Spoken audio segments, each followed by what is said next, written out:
오늘 우리가 읽은 본문은 마태복음 전체의 중간 부분에 해당이 되는 내용입니다.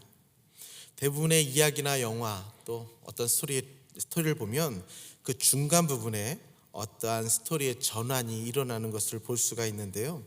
오늘 우리가 읽은 이 마태복음의 중심부에 있는 이 내용 또한 전체적인 마태복음의 이야기의 전환이 일어나는 바로 그 순간입니다.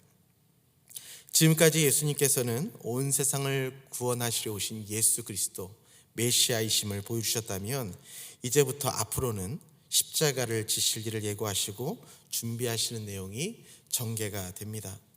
지금까지 예수님은 세상을 회복하시는 말씀을 들려주시고 놀라운 기적을 일으키심으로 당신이 어떤 분이신가를 확증하셨고 하나님의 나라의 도래를 직접 보여주셨습니다. 백성들을 고치셨고 보리떡 5개와 물고기 2마리로 5,000명을 먹이셨으며 가는 곳마다 악한 영들이 떠나갔습니다. 이러한 예수님을 옆에서 지켜보며 함께 생활했던 베드로와 그의 제자들이 바로 지난 내용에서 예수 그리스도를 그리스도시요 하나님의 아들이라는 신앙 고백을 하는 장면으로부터 전반부의 내용에 정점을 찍고 이제부터 새로운 예수님의 사역이 드러나게 되는 것을 보게 됩니다. 그러면서 오늘 첫 절을 보면 21절에 이렇게 나와 있습니다.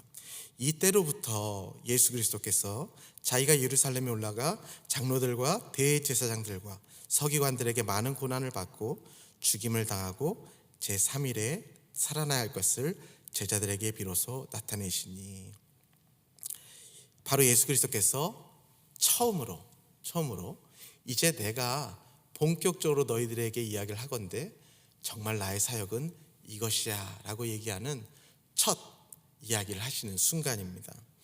이때 제가 처음에도 말씀드렸지만 예수님께서 메시아이신 것과 가는 곳마다 기적이 일어나고 하나님의 나라가 임하는 그런 것들을 보면서 날마다 정말 저분은 내가 꼭 따라다녀야 할 분이야, 저분 옆에만 있으면 내가 무엇인가 예수님의 제자인 것이 뿌듯하고 나 또한 하나님을 믿는다는 것이 이렇게 사람들 앞에서 자랑스러울 수가 없었는데, 그래서 그 예수 그리스도께서 과연 그리스도시고 하나님의 아들이신 것을 마음껏 자랑하며 고백해서 칭찬도 받았는데, 갑자기 그 말씀을 하시자마자 예수님께서 내가 이제 많은 사람들에게 고난을 받고 죽임을 당하고 내가 또 제3일에 살아나야 한다는 순환에 대한 예고를 들었을 때 그 제자들의 충격은 어땠을 거라고 생각을 하십니까? 그래서 22절 23절에 보면 베드로의 이 모습이 드러납니다. 베드로가 예수를 붙들고 항변하여 이르되 주여 그리마옵소서, 이 일이 결코 주께 미치지 아니하리이다. 예수께서 돌이키시며 베드로에게 이르시되 사탄아 내 뒤로 물러가라, 너는 나를 넘어지게 하는 자로다. 내가 하나님의 일을 생각하지 아니하고 도리어 사람의 일을 생각하는도다 하시고, 역시나 있을 법한 일이 일어났습니다.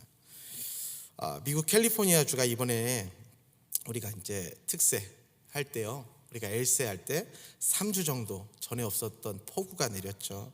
그래서 캘리포니아에 호우 때문에 재난 사태까지 일어났습니다.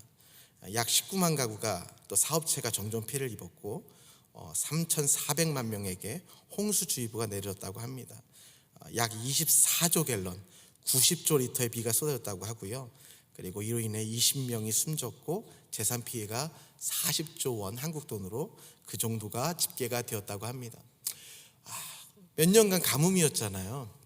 그래서 이 비로 인하여 참 많은 피해가 일어났고 홍수로 인하여 많은 사람들이 물로 인하여 난리를 겪는 것을 보면서 그래 참 아프고 힘들긴 하겠지만 그래도 그 중에 한 가지 유익을 하나 찾는다면 그래도 이 많은 비로 인하여 가뭄은 해결이 되었겠지라는 기대를 갖고 있었는데, 제가 주보의 사역자 신년 인사에 짤막한 인사 그래도 제가 쓴 기억이 있는데요. 이렇게 홍수가 날 때 여전히 캘리포니아는 가뭄주의보가 내려져 있었습니다. 이 홍수의 난리 속에서도 가뭄이 사라지지 않는 이 기이한 현상을 보면서 오늘 베드로의 모습을 제가 오버랩이 되는 것을 느꼈습니다. 베드로가 바로 전장에 우리가 지금 이야기했듯이 주는 그리스도시요 살아계신 하나님의 아들이십니다 라는 놀라운 신앙 고백을 하였고, 예수님께서 그 고백을 통하여 엄청난 축복을 해주셨습니다. 그 반석에 내 교회를 세우겠고 내가 천국의 열쇠를 너에게 주겠다라는 누구도 얻을 수 없는, 누구도 받을 수 없는 칭찬을 듣게 되었습니다. 예. 그런데 바로 그 다음 순간에 어떤 일이 일어납니까? 사탄아. 예. 예수님께서 이렇게 말씀을 하십니다. 내 뒤로 물러가라. 너는 나를 넘어지게 하는 자로다 라고 말씀을 하십니다. 어떻게 생각하세요? 어떤 게 베드로의 모습일까요? 주는 그리스도시요 살아계신 하나님의 아들이십니다 라고 고백했던 베드로가 진짜 베드로의 신앙일까요? 아니면 예수님께서 말씀하셨던 사탄아 내 뒤로 물러가라. 너는 나를 넘어지게 하는 자로다 라고 하셨던 그 예수님의 꾸짖으시는 그 모습이 베드로의 진짜 모습일까요?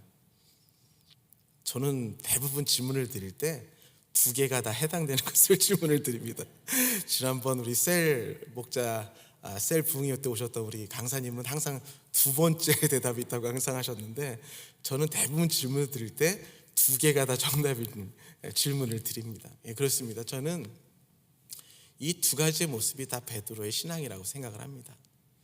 예수 그리스도를 주는 그리스도시요 살아계신 하나님의 아들이십니다 라고 고백을 했던 것도 베드로의 신앙이 맞습니다.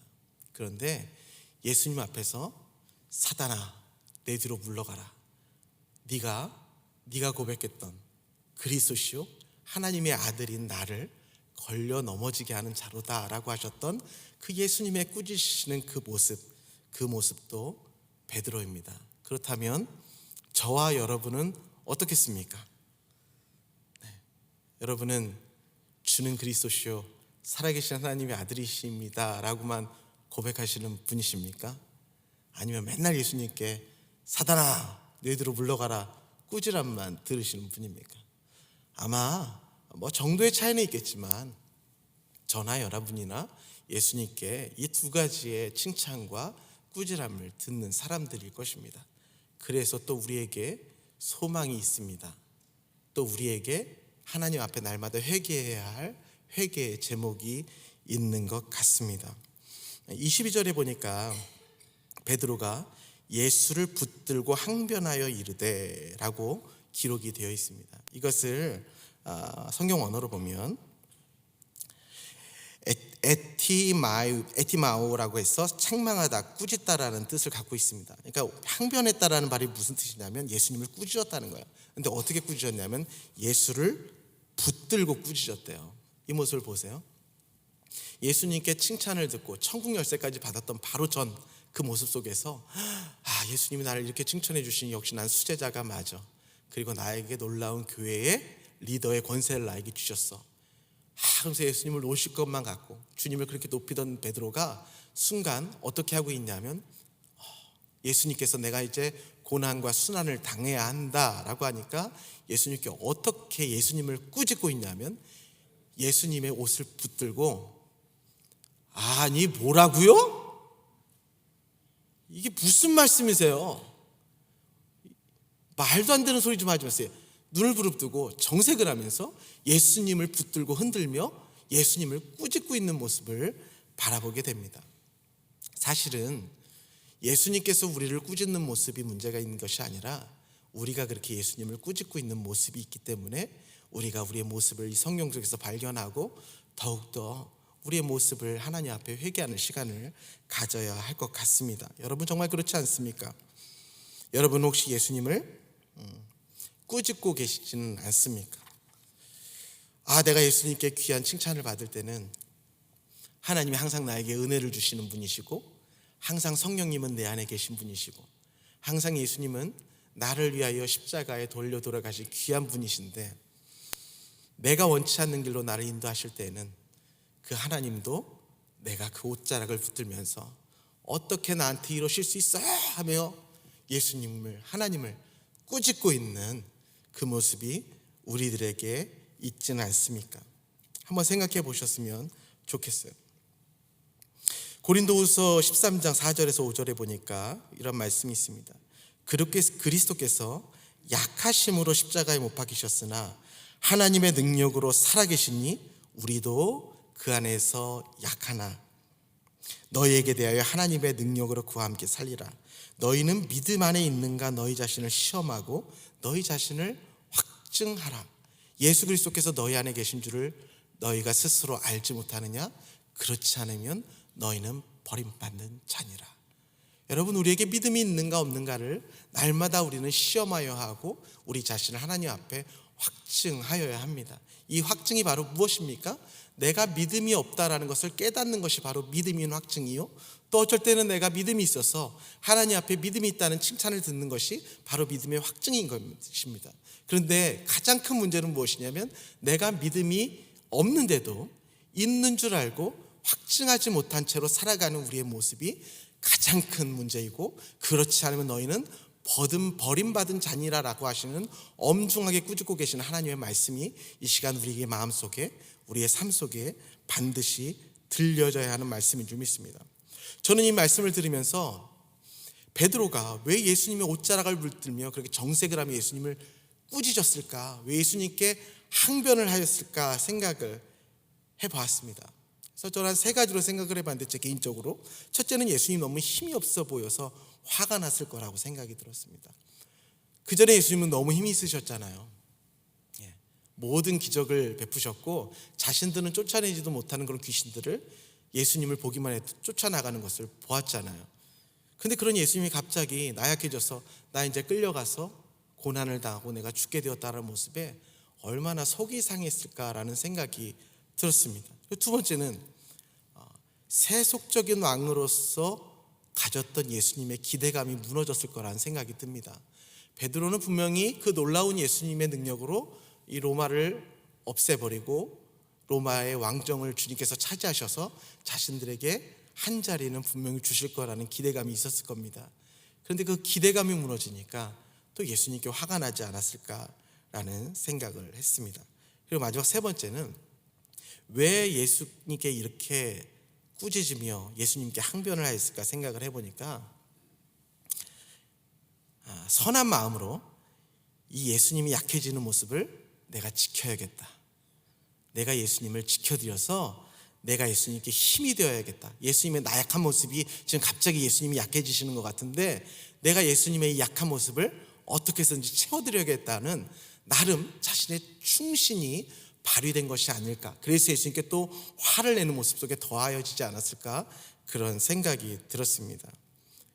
그런데 여러분, 이스라엘의 역사를 볼 때 한 번이라도 이스라엘이 하나님을 지켜본 적이 있습니까? 한 번도 제자들이 예수님을 지켜봤던 적이 있습니까? 그런데 왜 베드로는 자기가 나약해진 예수님을 보면서 나약해졌다고 생각을 하였고 예수님의 그 복음의 길을 저건 나약한 모습이기 때문에 내가 지켜드려야 해, 이것은 내가 힘을 내서 대 예수님을 정신 차리게 해드려야 해 하는 그런 말도 안 되는 충신이 나왔을까요? 그것은 우리의 교만함에 있습니다. 마찬가지입니다. 여러분, 한 번이라도 여러분이 예수님을 지켜드린 적이 있었습니까? 여러분들이 한 번이라도 하나님을 지켜드린 적이 있었습니까? 아니, 하나님이 하시는 일에 조금이라도 여러분들이 눈꼽만큼이라도 도움이 되었던 적이 있었습니까? 여러분들이 혹시 100만 불을 헌금하셨다고요? 그럼 그것이 하나님께 눈꼽만큼은 도움이 되셨을까요? 여러분들이 가진 건강으로 열심히 봉사하셨다고요? 그것이 하나님께 도움이 되었을까요? 아니요. 여러분들이 그 섬긴 그 행위로 말미암아 여러분들이 복을 받으셨죠. 여러분들이 은혜를 입으셨죠. 여러분들이 세상이 받을 수 없는 하나님의 칭찬을 들으셨죠. 그래야 해서 여러분의 영혼이 잘 되었고 여러분들의 육신과 여러분들의 삶에 하나님의 깊은 은혜가 담겨지는 놀라운 은혜를 입었죠. 뿐만 아니라 우리는 얼마나 또 많은 것들을 잘못해서 하나님 앞에 실망을 끼쳐드리고 있습니까? 그런데 어떻게 베드로는 내가 예수님을 지켜드려야 한다고 생각을 했을까? 마찬가지입니다. 여러분, 우리의 자녀의 신앙을, 우리 자녀 안에 있는 예수 그리스도의 성령님이 계시는데 그것을 내가 지키려고, 저것은 내가 지키겠다고 너무 노력하지 마시기 바랍니다. 우리 남편과 아내의 마음속에 성령님이 계시는데 그 성령님을 내가 지키게 드리겠다고 너무 그렇게 애쓰시지 않으시길 바랍니다. 여러분, 우리는 하나님을 지킬 수도 없고 우리는 예수님을 도와드릴 수도 없습니다. 우리가 해야 될 일은 무엇입니까? 주님, 제가 할 수 있는 일이 아무것도 없습니다. 저를 불쌍히 여겨주시고 우리 자녀를 불쌍히 여겨주시고 우리 남편을 불쌍히 여겨주시고 하나님, 제가 용서할 수 없는 저 사람을 불쌍히 여겨주셔서 하나님의 긍휼하심을 입게 해주십시오. 하나님이 도와주셔야 합니다. 하나님이 도와주셔야만 합니다. 우리가 하나님을 향하여 나아갈 자세는 바로 이러한 겸손과 회개밖에 없는 줄 믿습니다. 우리가 도울 수 있는 일은 아무것도 없습니다. 우리가 도울 때 예수님께서 한마디를 하실 것입니다. 사단아, 내 뒤로 물러가라. 네가 나를 걸려 넘어지게 하는 자로다. 우리는 예수님을 도울 수 없습니다. 우리가 분을 낸다고 복음이 더 왕성해지는 것이 아닙니다. 오히려 예수 그리스도의 음성을 그대로 듣고 그 앞에서 겸손하게 내가 하나님 앞에 더욱더 회개하며 주의 말씀을 붙들어야 할 것이 무엇인가를 상고하며 고민하는 자만이 오직 주님의 뜻을 깨달을 수 있으리라 믿습니다. 베드로의 이름이 바로 전 단락에서 무엇이었습니까? 반석입니다. 반석. 그 전에 또 게바, 바위입니다.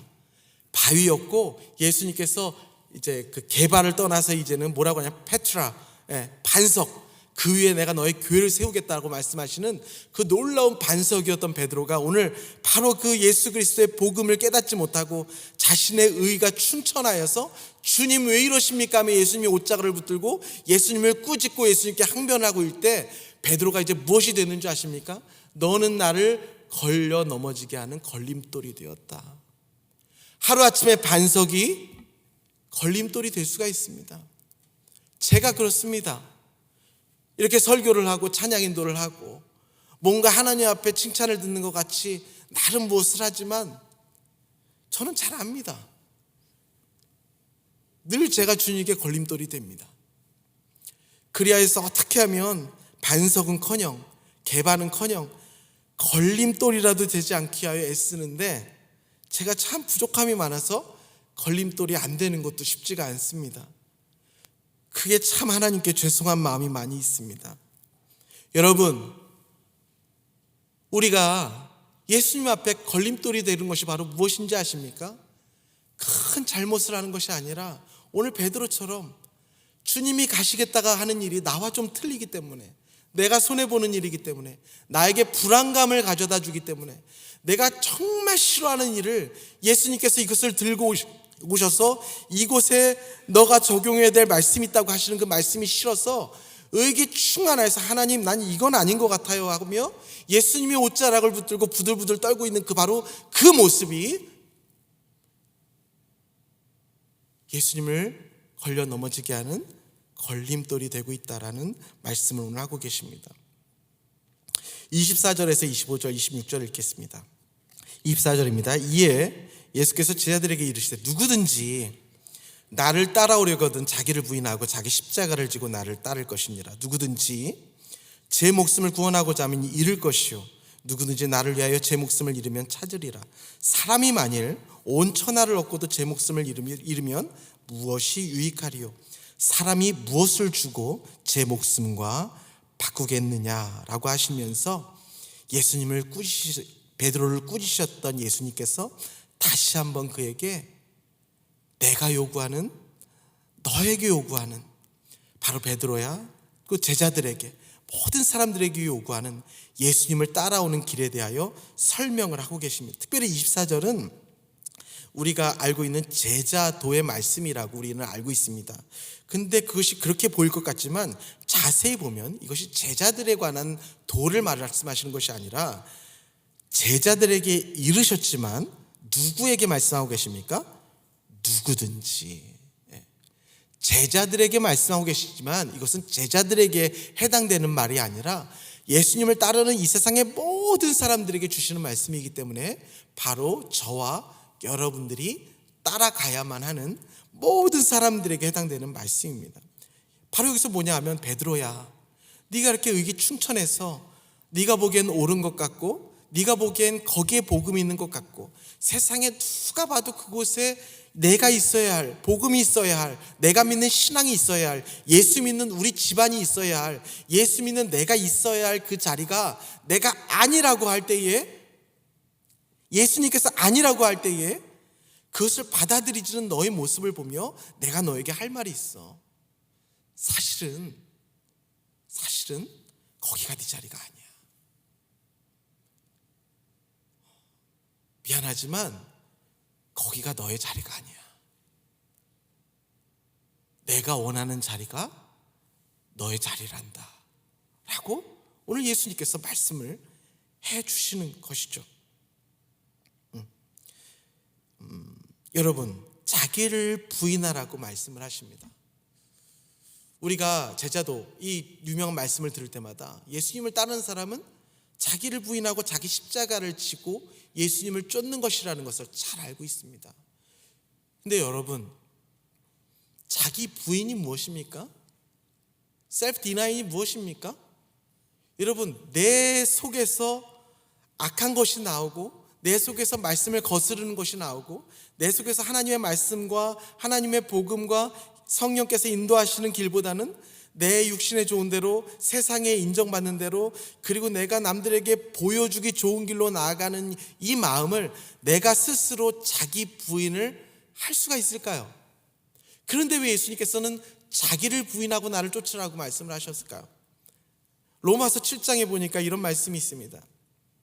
내 속 곧 내 육신에 선한 것이 거하지 아니하는 줄을 아노니 원함은 내게 있으나 선을 행하는 것은 없노라. 내가 원하는 바 선을 행하지 아니하고 도리어 원하지 아니하는 바 악을 행하는도다. 이 고백이 누구의 고백입니까? 바로 사도 바울의 고백입니다. 사도 바울 자체도 셀프 디나인, 내 자기 부인이 안 된다고 고백을 하고 있는 거예요. 근데 여러분, 하물며 저와 같이, 여러분들과 같이 사도 바울의 믿음이 안 되는 우리들이 예수님께서 자기 부인을 하고 쫓아오라고 한다면, 우리가 스스로 이 길을 버리고 예수님 원하시는 기술을 스스로 부인하며 쫓아갈 수가 있을까요? 그럴 수가 없죠. 우리는 자기를 부인할 수 있는 능력이 전혀 없습니다. 전혀 없습니다. 그럼 여러분, 우리가 예수님을 따라갈 때에 내 스스로 자기를 부인할 수 있는 유일한 길은 바로 무엇입니까? 무엇입니까? 바로 그것은 은혜의 자리에 있는 것입니다. 그것은 바로 은혜에 가까이 있는 것입니다. 그것은 바로 말씀 안에 있는 것입니다. 그 말씀 안에 있을 때에 그 말씀이 우리로 하여금 내가 내 힘으로 내 자신을 부인하게 만드는 것이 아니라, 그 말씀이 나를 깨닫게 하시고 그 말씀이 나로 하여금 하나님께 대하여 열망을 갖게 하여서 하나님께 드리고자 하는 사모함을 주고, 그 사모하는 심령을 통하여 작지만 하나님께 더 좋은 것을 드리기 위하여 내 것을 포기하는 역사가 일어나게 된다는 것이죠. 절대 예배의 자리, 말씀의 자리, 기도의 자리를 떠나서는 우리가 절대로 자기 부인을 할 수가 없습니다. 지난주 수요일 말씀에 청년이 무엇으로 자기의 행실을 깨끗하게 한다고 하셨습니까? 오직 주의 말씀을 따라 삼가할 수 있다고 말씀하셨습니다. 자기 부인 스스로 할 수 없기에 오직 말씀을 따라 행하는 자만이 자기 부인이 가능하다고 하셨습니다. 이사야 선지자가 자기 부인 스스로 죄 사함을 얻었던 때가 언제입니까? 바로 이사야서 6장에 성전에 가득한 하나님의 영광을 바라보며 그 영광을 체험하고 하나님을 예배 가운데 만났을 때에 내 입술을 스스로 찢어주시는 놀라운 자기 부인의 역사를 보게 되어주지 않습니까? 여러분, 스스로는 우린 자기를 부인할 수 없습니다. 그래서 여러분, 예배 자리에 나오십시오. 다시 한번 온라인으로 예배하시는 분들, 몸이 불편하신 분들은 어쩔 수 없지만 자기 부인을 아직도 못하고 계시는 거예요. 죄송합니다. 어떻게 해야 될지 모르겠는데 아직 자기 부인을 못하시는 거예요. 만약에 몸이 안 불편하신데도 그렇게 온라인으로 예배하고 계시면, 여러분 빨리 몸이 건강하신 분들은 은혜의 자리로 나오십시오. 그래야 자기 부인이 되는 것입니다. 자기 십자가를 질 수 있는 것입니다.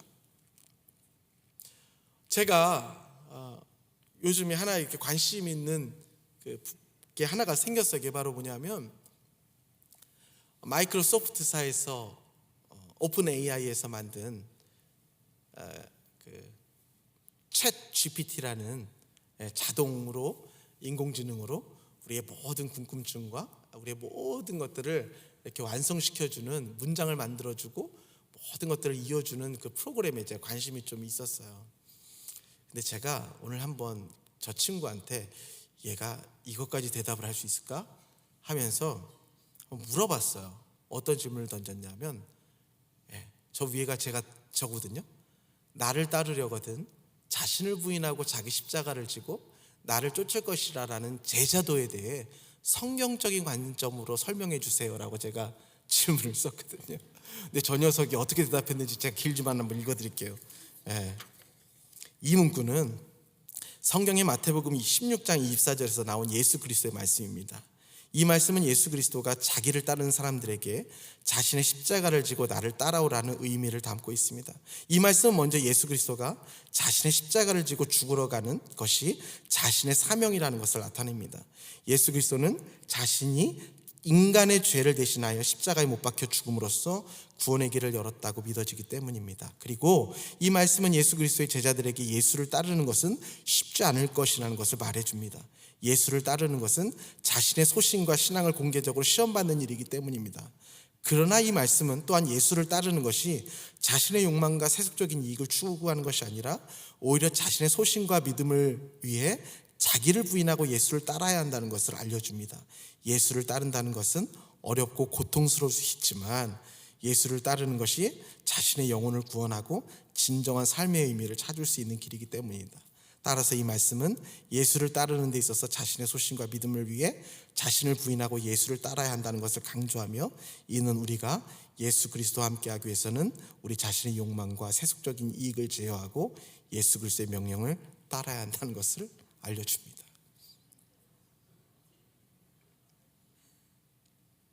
제가 저걸 보는 순간 설교하기가 싫어졌어요. 제가 이거 아웃라인 짜고 이걸 고민하는데 하루 반나절이 걸리면서 낑낑대고 있었거든요. 근데 제가 저 질문을 치자마자 30초 안에 저게 나온 거예요. 그래서 갑자기 기운이 팍 빠지면서 저보다 설교문을 더 잘 써낸 거예요. 그 질문에 지금 제가 여러분들에게 드린 말보다 더 유려하고 더 좋은 문장과 더 좋은 내용들이 다 들어가 있잖아요. 그래서 제가 설마 이거는 대답 못하겠지 하고 하나 질문을 더 애대해서 던져봤어요. 이건 모르겠죠. 그래서 이걸 실제적인 삶에 적용을 한다면 했더니 아예 4가지의 적용점을 말해주는 거예요. 본질적인 것에 집중하기, 자기 부정과 본질적인 것의 발견, 신학적인 지지체계, 그러니까 함께하는 지지체계가 우리가 공동체가 있어야 된다는 거예요. 그리고 꾸준한 기도와 성경 연구를 해야 된대요. 여러분, 제가 저 두 번째 선 정말 나 못 해먹겠다. 이틀을 걸려서 이제 끄적끄적거리고 있는데 제가 질문하자마자 30초 안에 첫 답을 저에게 해주는 거예요.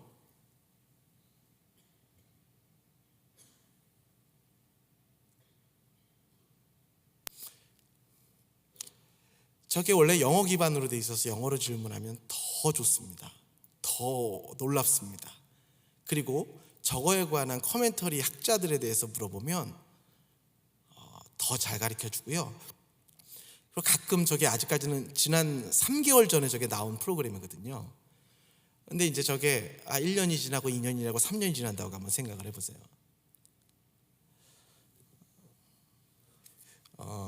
제가 드리고 싶은 말씀은 그거예요. 베드로가 주는 그리스도시요 살아계신 하나님의 아들이라고 예수님께 말씀을 드려서 칭찬을 받았죠.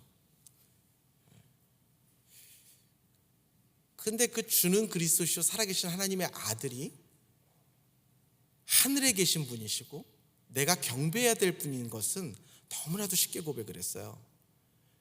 근데 그분이 갑자기 내 삶에 들어오셔서 나를 불편하게 하고 그 살아계신 하나님의 아들이요 그리스도의 주이신 분이 내가 원치 않는 길로 나를 인도할 때는 나의 삶에 들어와 나의 삶을 부딪히게 하는 건 참을 수가 없다는 거죠. 제가 이 오픈 AI 챗봇의 이 대화를 갑자기 힘이 쫙 빠졌었거든요. 아니 이거 뭐지, 정말 괴물이네.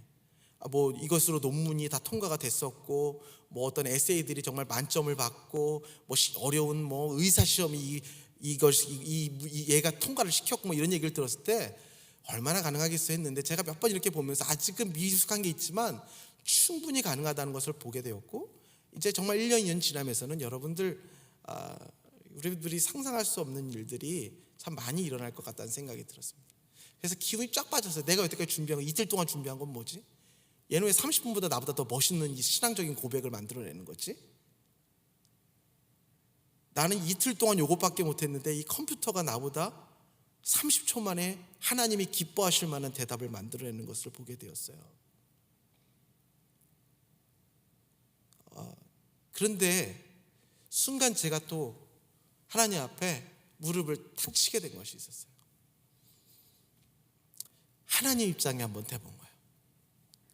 자, 제가 보기엔 얘 너무 대단해요.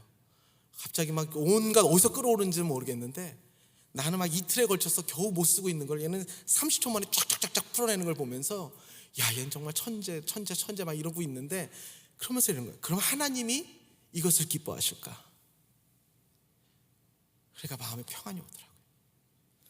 저는 얘가 아무리 별 수를 다 쓰고 이제 앞으로 더 발전해서 더 타이트하고 성경에 있는 가장 좋은 신학적인 바른, 그리고 모든 것을 동원해서 신학자들의 동원해서 가장 좋은 신앙 고백을 얘가 한다 할지라도 하나님께서는 이 고백을 기뻐하지 않으시라는 확신이 들었어요. 여러분들도 그렇게 동의하시죠? 왜 그렇겠어요? 왜 얘가 아무리 그렇게 놀라운 고백을 하더라도 왜 하나님께서는 이 놀라운 고백을 하나도 기뻐하지 않고 신경도 쓰지 않으실까요, 여러분? 얘는 그걸 삶으로 살아내지 못하기 때문에 그래요.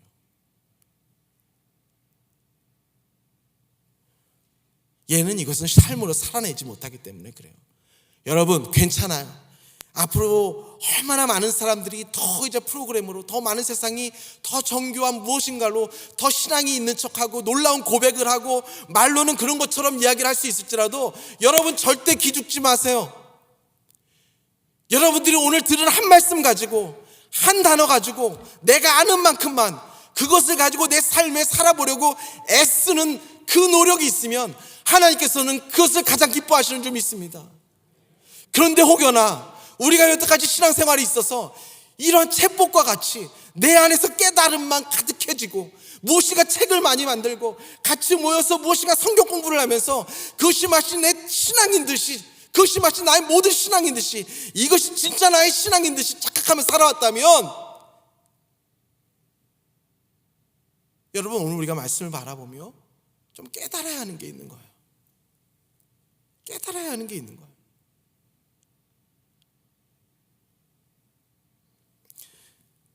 제가 언젠가 새벽 설교 때 잠깐 들은 이야기인데요, 이건 실화입니다. 여러분, 제가 우리 부목사님들 중에 가장 존경하고 사랑하는 두 분의 목사님이 계십니다. 정말이에요. 그리고 이 두 분은 가장 똑똑하십니다. 그리고 가장 모든 사역을 잘하시고 누가 봐도 탁월하십니다. 그래서 제가 존경하고 사랑하는 두 분의 목사님이신데, 근데 이 두 분이 그렇게 스마트하고 모든 일을 잘하시는 반면에 정말 상상할 수 없을 정도로 못하시는 게 있어요. 그게 바로 뭐냐면 길치라는 거 들어보셨어요? 길치. 길치세요, 이분들이. 아니, 왜냐면 이 두 분은 제가 봐도 우리 사역자들 중에 가장 똑똑하고 가장 영리하시면서 가장 사역을 누구보다도 열매들을 많이 드러내면서 잘하시는 분들이거든요. 또 어떻게 저분들이 길치일 수 있을까? 실례로 어떤 분은 여기 UCI 그 몰에 있는 인앤아웃 버거, 여기서 몇 년을 사셨는데도 거길 가는데 내비게이션을 키고 가셔야 되는 분이 계시고요. 또 한 분은 자기 집을 찾아가는데도 내비게이션을 이 두 분이 그렇게 왔다 갔다 하시는 분이세요. 근데 한 번은 제가 이제 그 두 분을 그렇게 잘 알잖아요. 이 두 분은 길치다 라는 걸 우리 사역자들, 아마 성도님들도 아는 분들 계실 거예요. 공개적으로 본인들 이렇게 말씀을 하시니까. 그런데 어디 좀 멀리 우리 사역자들이 일주일에 2번씩 이렇게 트레킹을 하잖아요. 좀 멀리 갔다가 잠깐 아침 식사를 어디서 잠깐 하고 돌아오는데, 교회에서 꽤 먼 곳이었어요. 그리고 별로 이렇게 알려지지 않은 동네였는데, 그것을 이렇게 차를 타고 운전을 하고 오는 거예요. 어떤 목사님이 앞에서 운전을 하시고 이제 뒤에 저랑 그 길치 분 중에 한 분, 사역자님 한 분 타셨고, 그래서 오시는데 그 길은 저도 모르고 저도 잘 모를 것 같은 길인데 갑자기 그 동네에서 갑자기 그 길치이셨던 우리 똑똑하신 목사님 한 분이 운전하시는 목사님한테 목사님 여기도 내비게이션을 보고 가십니까? 여기는 막 그냥 가셔야죠 막 이러시는 거예요. 그래서 아니 이분이 왜 이러시나? 이분이 저기 햄버거집 갈 때도 내비게이션을 키시는 분이 왜 여기서 그래서 저기 오른쪽으로 가시면 되고요, 왼쪽으로 가시면 되고요 막 이러시는 거예요. 그래서 저분이 왜 저러시나? 저런 분이 아닌데, 저분은 내비게이션 없으면 집에도 못 갈 분 같은데 막 이런 생각이 들었는데 희한하게 거기서 막 열로 가라 저로 가라 거기 내가 너무 잘한다고 큰 소리를 치는 모습을 처음 봤어요.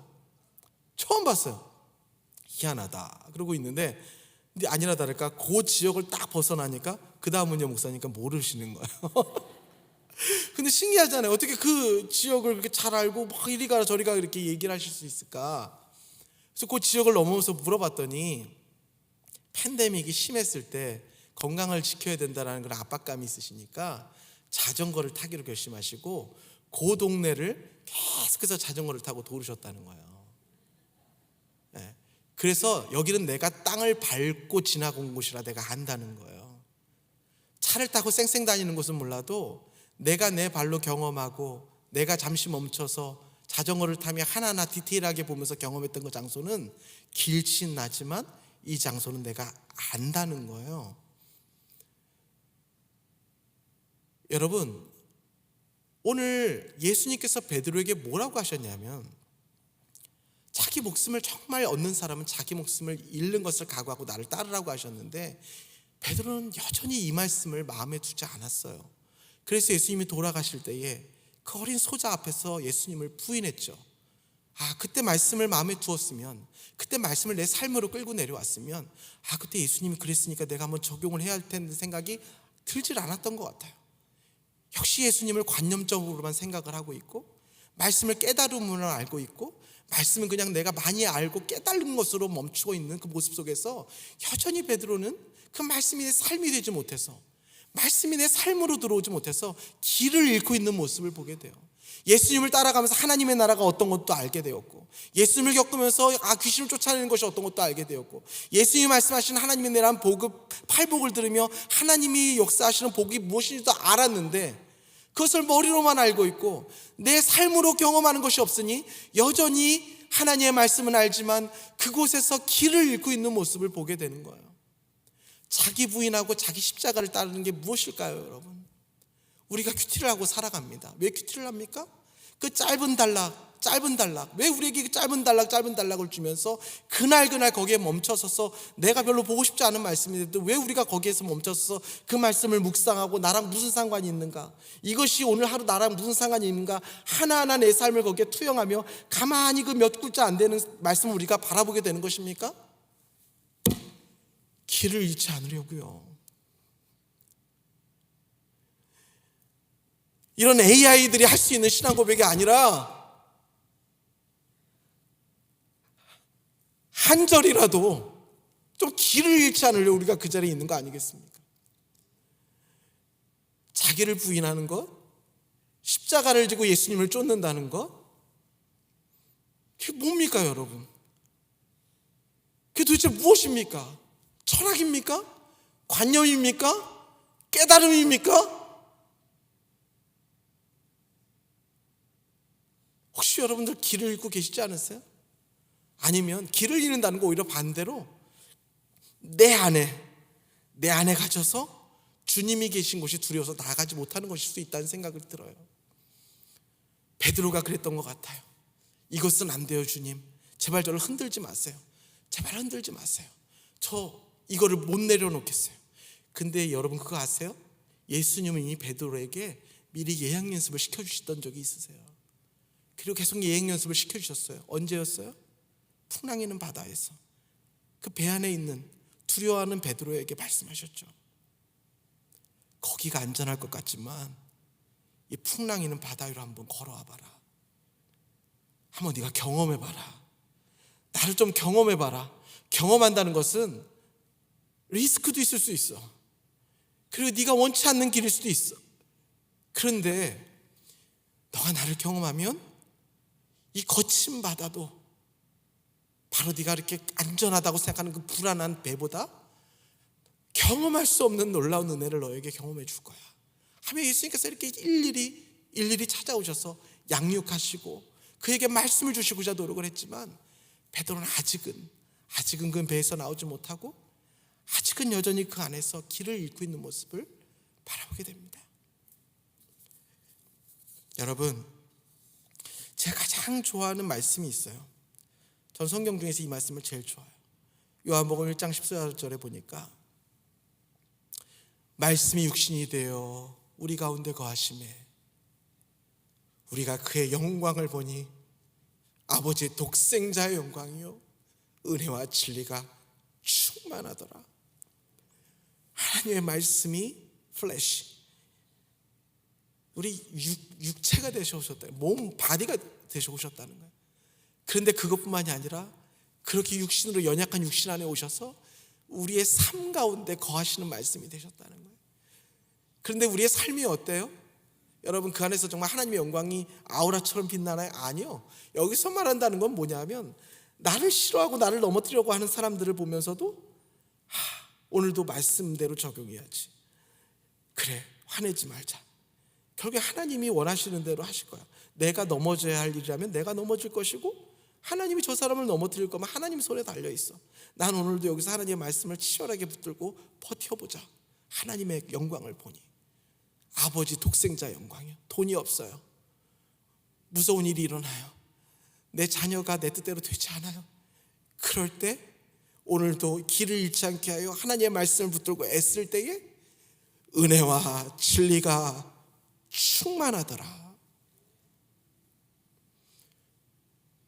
하나님의 말씀이 육신이 되어 여러분들한테 거하시며 여러분들의 삶 속에서 하나님의 영광과 독생자의 영광과 은혜와 진리가 충만한 삶을 살고 계십니까? 아니면 여전히 내가 만들어 놓은 배 속에서 두려우면서도 나오지도 못하고 나가지도 못하고 이러고 살고 우리가 길을 잃고 있지는 않습니까?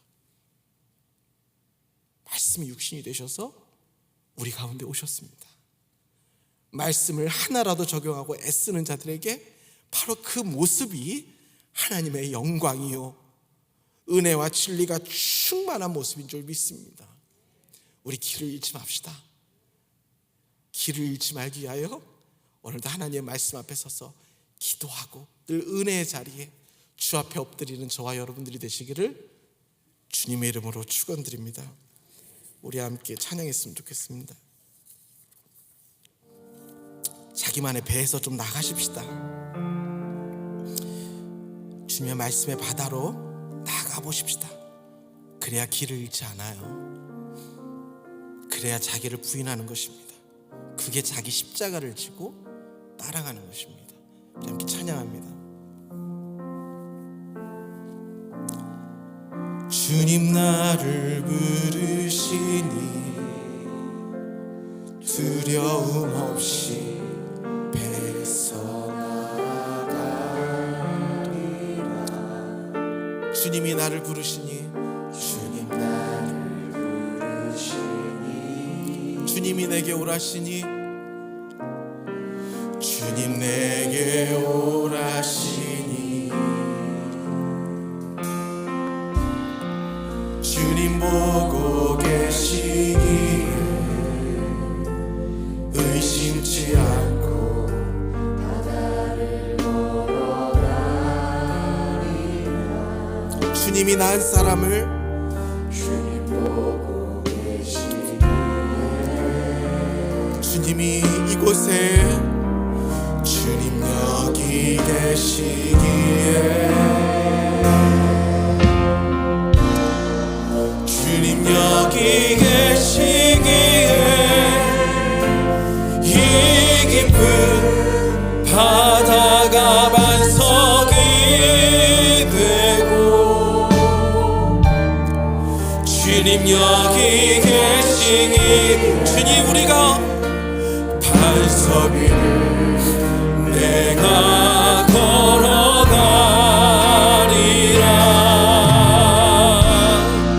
주님 여기 계시기에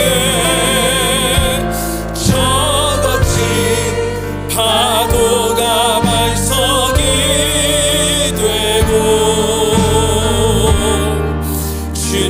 여기 계시기에 반석 위를 내가 걷은 주님은 여기에 계시기에 주님 여기 계시기에 이 깊은 바다가 반석이 되고 주님 여기 계시기에 반석 위를 내가 걸어가니라. 주님 여기 계시기에 저 거친 파도가 반석이 되고 주님 여기 계시기에 반석 위를 내가 걷습니다.